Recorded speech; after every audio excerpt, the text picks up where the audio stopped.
The joy of prayer. You know, I've lost count of how many times I've been asked to pray, whether it's in private settings or during public gatherings. At family reunions, those are a real classic. I often get that request. When someone asks me, "Do you mind praying?" I reply with a smile, "I'd be glad to. That's something I can do with my eyes closed." For Christians, prayer should feel as natural as breathing. You don't think about it, you just do it. And honestly, when you reflect on it, you realize just how essential prayer is. You don't sit there calculating when to take a breath. It's automatic, right? Sometimes the gravity of prayer hits you unexpectedly, like when you take a deep breath after dodging a close call. Prayer is our special time with God. I often see lonely folks seeking places where they're really heard and valued. That's why you find bars and nightclubs packed. People are searching for connection, even if it's in some risky ways. What's the joy in praying, you ask? Why does Paul urge us to practice it? He was writing from some tough and possibly life threatening situations, yet he drew meaning and purpose from it all. Most of us yearn for the same sense of purpose in our daily actions. There's this great story from Dr. Steve Brown at Key Life Ministries. He shares an Aesop fable about a skylark that lived off earthworms. So there's this sly fox that wanted to catch the skylark. He lured it with a bunch of earthworms, promising a worm for a wing feather. The skylark, after some back and forth, ended up full but featherless. The tale wraps up with, "Here lies the skylark who sold his wings for earthworms." Dr. Brown highlights how many Christians do just that. We trade our ability to soar for the earthworms of business, education, fame, and money, and before we know it, we can't even fly.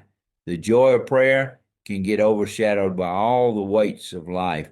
Once we've lost our wings, it becomes clear that we swapped our capacity to rise above for trivial stuff. Remember Isaiah 40:31?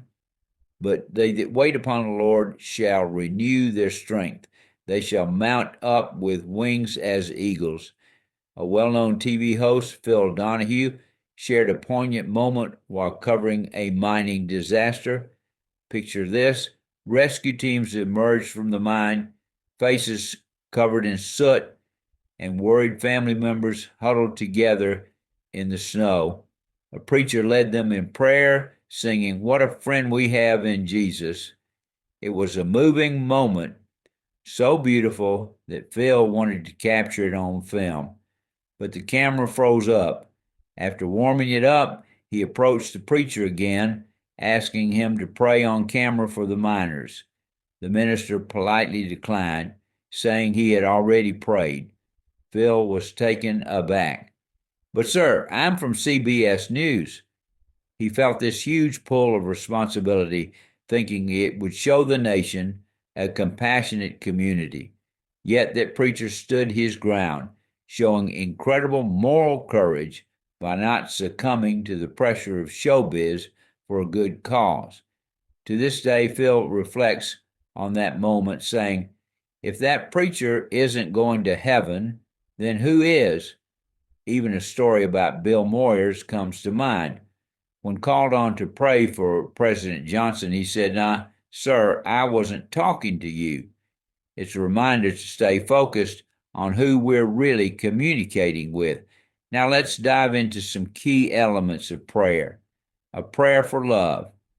In Philippians 1:9, Paul speaks about love, that your love may abound still more. He uses the word agape, which holds so much depth.